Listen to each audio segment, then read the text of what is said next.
예, 반갑습니다. 잠깐 기도하겠습니다. 하나님 감사합니다.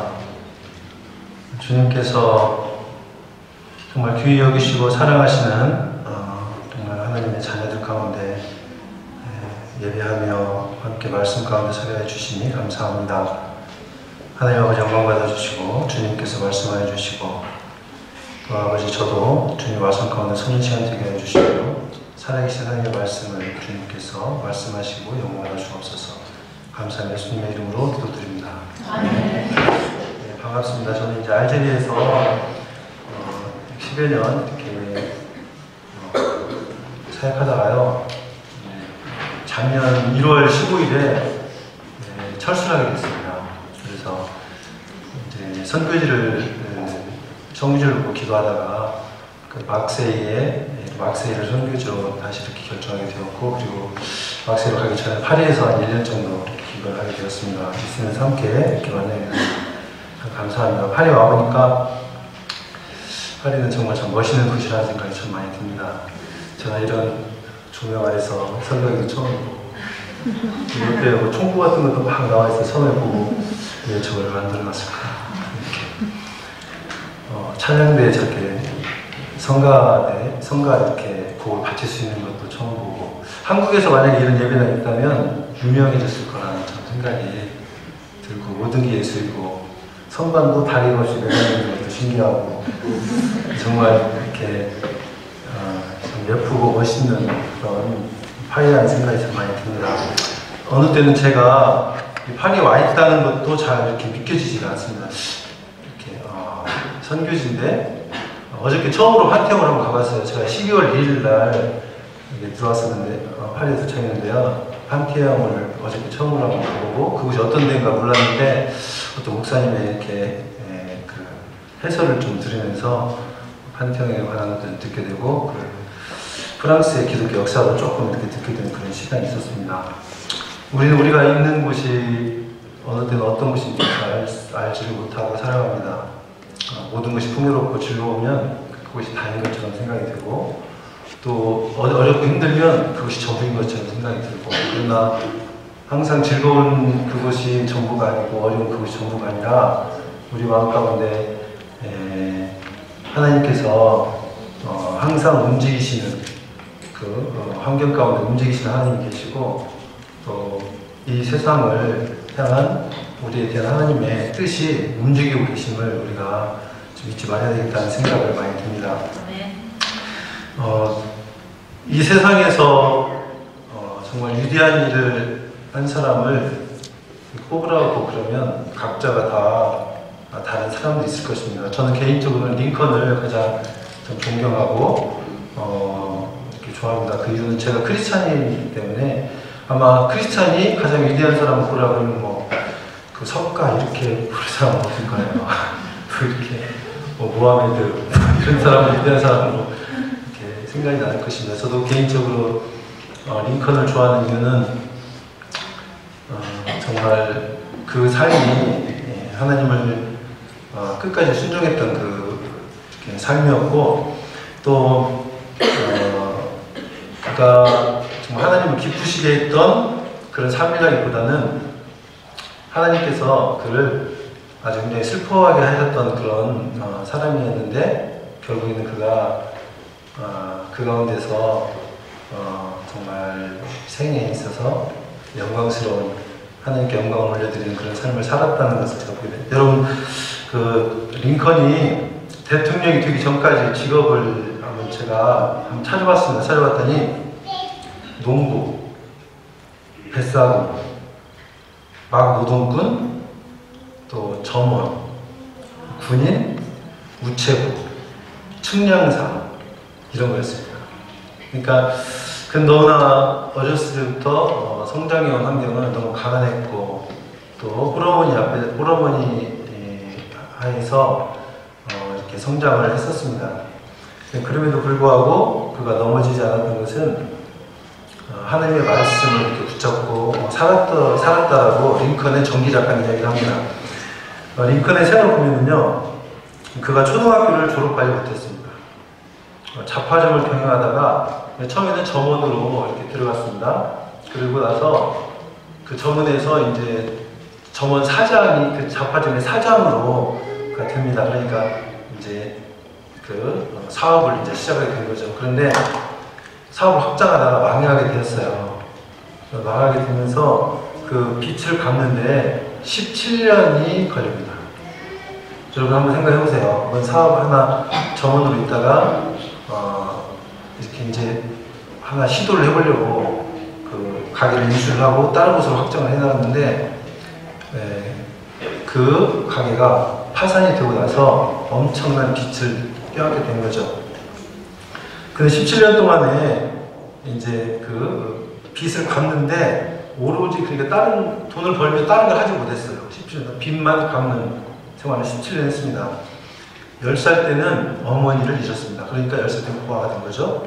그리고 그 어머니 역할을 했던 그 누나가 계셨는데 그 누님을 20세 때 누님이 잊었습니다. 그러니까 그가 의지하려고 했던 분들, 어머님 돌아가시고 어머님 대신에 누님이 계셨는데 누님 또 20세 때 돌아가시고 그리고 27세 때는 그가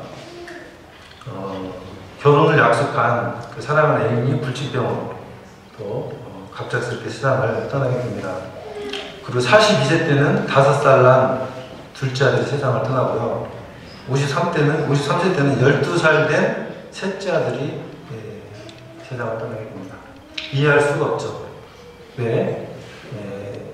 정말 남들은 잘 살고 즐겁게 그런 살아가고 있는데 왜 나는 뭐 하나 좀 해보려고 하니까 사업이 망해서 17년 동안 빚만 갚아야 되는 그런 상황에 이렇게 처해지게 되고 태어난 환경이 어머님밖에 계시지 않아요.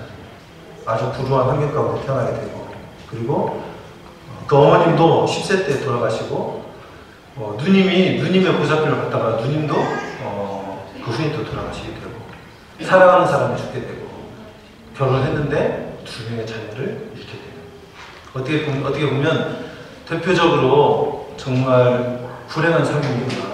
여러분 자녀가 죽으면요 가슴에 묻는다고 하죠. 평생 갖고 가는 것 같습니다. 저도 아버님이 이제 4살 때 돌아가시고 어머님이 고3 때 돌아가셨어요. 그래서 죽음이 저는 낯설지가 않습니다. 어머님이 이렇게 돌아가신 모습을 앞에서 이렇게 봤었고 그런데 갑작스런 슬픔을 당한 사람들은 그것을 감당을 못하더라고요. 그러니까 제 친구가 아버지가 돌아가셨어요. 근데 아버지가 70몇 세 때 돌아가셨어요. 그러니까 그러니까 조금 더 사실 수도 있는데 사실은 돌아가실 수도 있는 나이잖아요. 그런데 이 친구는 성년이 됐는데도 충격을 받아가지고 헤어나지 못하죠. 그래서 제가 이야기를 했죠. 너는 그게 처음 당하는 일이지만 나는 고등학교 때 어머님이 돌아가시면 바로 앞에서 이렇게 봤다. 근데 그게 큰 문제가 아니더라. 죽고 사는 것은 누구에게 있는 문제고 그리고 결국은 우리도 그 길을 가게 될 것이다. 이제 뭐 이렇게 위로를 하니까 그 친구가 이제 조금 그 정신을 차리는 것을 이렇게 볼 수가 있었습니다.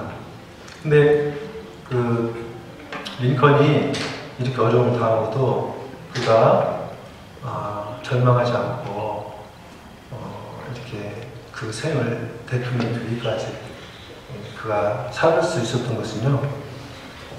그가 붙잡고 있었던 그 로마서 8장 18절의 말씀이 있습니다. 그 말씀은 우리가 알거니와 하나님을 사랑하는 자 그 뜻대로 부르심을 받은 자들에게는 모든 것이 협력하여 선을 이루느니라 이렇게 말씀을 했던 것 여러분 보세요. 근데 이 말씀이 기가 막히지 않습니까? 하나님을 사랑하는 자 그 뜻대로 부르심을 받은 자들은 그들에게는 받은 자들에게는 모든 것이 협력하여 선을 이루느니라. 여러분 보세요.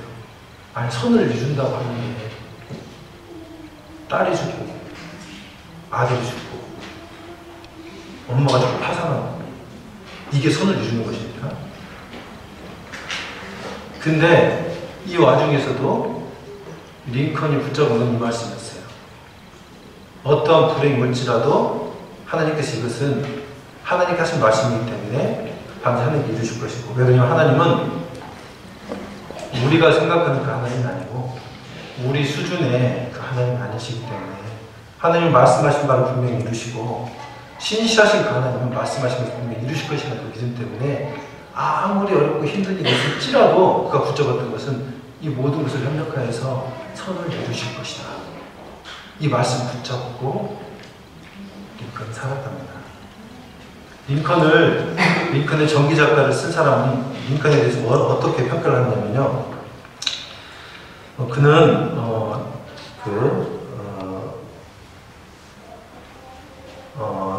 대통령이 될 만한 그런 조건이 하나도 없는 사람입니다. 그러나 가난한 통나무집의 링컨에서 57세의 나이로 생을 마감하기까지 그의 삶 전체를 조명하는 것을 보면은 그는 기도의 사람, 성경의 사람, 하나님 중심의 사람이었다. 이렇게 결정을 내렸습니다. 우리는 그 사람 나름대로 신조를 가지고 있으면 그럴 수 있지 않겠느냐. 우리는 그렇게 생각할 수가 있을 것입니다. 그렇지만 여러분, 우리들이 가지고 있는 한계는 정말 우리들이라는 사람은요 정말 형편이 없습니다. 제가 오늘 아침에도 잠깐 간증을 했었는데요. 제가 선교사로 나가기 결정을 할 때는요 제 목숨을 하나님께 드리겠다고 했습니다. 근데 지금은요 제가 그 기도를 못해요. 왜냐하면 목숨을 드리기까지 받게 되는 고난을 제가 지금 감당을 할 자신이 없어서 그렇습니다. 우리는 시시때때로 변하고요. 오늘 언제든지 넘어질 수 있습니다. 그래서 사람에게 소망을 둘 수 없는 이유가 거기 있고, 내가 아무리 어떤 위대한 일을 할 수 있다, 또는 어떤 재능을 가지고 있다, 또는 어떠한 큰 물질을 가지고 있고 명예를 가지고 있고 하나님께 어떠한 헌신이 있다, 이렇게 자신한다 할지라도 그것은 한순간에 언제든지 상황과 때만 형성이 되면 교만하고 또 나를 무너뜨리는 것으로 다 작용을 하게 됩니다. 그래서 우리가 소망을 가질 수 있는 것은요 하나님밖에 없다는 것입니다. 우리가 하나님을 붙잡게 되고 하나님께 나가야 될 때 어떠한 어려움과 힘든 일이 있을지라도 그 하나님과 하나님의 말씀이 나를 붙잡아 주는 것이지, 내가 가지고 있는 어떤 소신과 그 어떤 것이 절대 우리를 잡아줄 수가 없습니다. 그래서 여러분들께 소망을 두지 마십시오. 오늘 읽었던 시편 본문 말씀이요 그런 내용입니다. 아삽은 시편을 13번이나 지은 50편하고 73편에서 83편까지 시편 13번이나 지은 대단한 사람이었습니다. 그런데 그 앞에 엄청난 일이 생겼다고 봐요. 그러니까 그것을 시로 이렇게 적었던 것이 오늘 시편 77편인데요. 시편 77편에 보니까 1절에 이렇게 이야기합니다. 내가 내 음성을 하나님께 부르짖으며 내 음성을 하나님께 부르짖으니 내게 귀를 기울이셨도다. 우리 성경은 부르짖으니 내 음성을 하나님께 부르짖으며 그가 내게 귀를 기울이시도다. 미래형으로 되어 있는데 사실 원어를 보면 과거에 한 것을 현재에 간증하는 그런 시제가 그렇게 되어 있습니다. 그가 어려움과 힘든 일이 있었을 때 하나님께 부르짖고 또 부르짖었다 합니다. 그랬더니 그가 하나님께서 그의 귀를 기울이셨대요. 그가 어느 정도의 어려움과 힘든 상황이냐면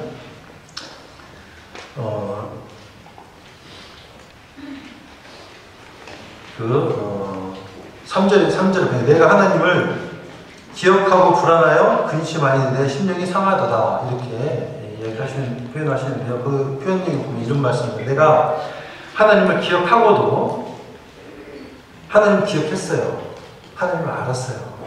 그 어려운 상황 중에서 하나님을 인식했어요. 하나님 살아계시다. 하나님 나의 하나님이시고 분명히 도울 것이다. 그 하나님을 기억했는데도, 기억하고도 그리고 나서도 괴로워서 어떻게 할 수가 없는 그런 어려운 상황이 시인에게 이렇게 닥쳤습니다. 그러면서 4절에서도 주께서 내가 눈을 붙이지 못하게 하시니 잠을 잘 수가 없는 거죠. 내가 심히 괴로워 말로 할 수 없는 아니다. 그러면서 뭐라고 이렇게 말씀하냐면 7절부터 이렇게 말씀하십니다. 시인이 어떻게 얘기하냐면 주께서 영원히 버리실까? 나를 지금 주께서 영원히 버리신 것인가? 또 다시는 은혜를 베풀지 아니하실까? 그의 인자하심은 영원히 끝났는가? 그의 약속하심도 영구히 패해졌는가? 분명히 성경 말씀 가운데 주신 은혜가 있고 그리고 주신 약속이 있는데 그 약속도 패해졌는가? 그러니까 얼마나 큰 어려움과 힘든 상황 가운데 이 시인이 지금 처해져 있는가를 우리가 알 수가 있습니다. 그런데 그 시인이 결정한 것이 뭐냐면 10절에 이렇게 말씀하십니다. 내가 말하기를 이는 나의 연약함이라. 사람은 언제든지 변할 수가 있죠. 하나님을 믿는다고 하지만 그것은 언제든지 낙심할 수 있습니다. 하나님을 신뢰하고 주님을 위한 생을 살겠다고 하지만 우리의 삶의 현실에 가보면 예배당에서는 얼마든지 그것이 가능하죠. 예배당에서는 목숨 얼마든지 내놓을 수 있어요. 은혜가 있어요. 하나님의 임재하심 있잖아요. 찬양과 또 정말 말씀 가운데서 이 가운데서는 하나님을 찬양하고 아무 문제 없으면 하나님을 찬양하는 그 얼마든지 내가 주님 위해서 목숨 내놓겠습니다. 그러나 우리 삶의 현실에 가면 문제가 틀려지죠. 여러분 삶의 현실에서 그렇게 생활하십니까? 절대 손해보지 못해요. 하나님의 영광은 내가 할 거 내가 다 누리고 그 다음에 어떤 시간이 있고 여유가 있으면 그때 생각이 납니다.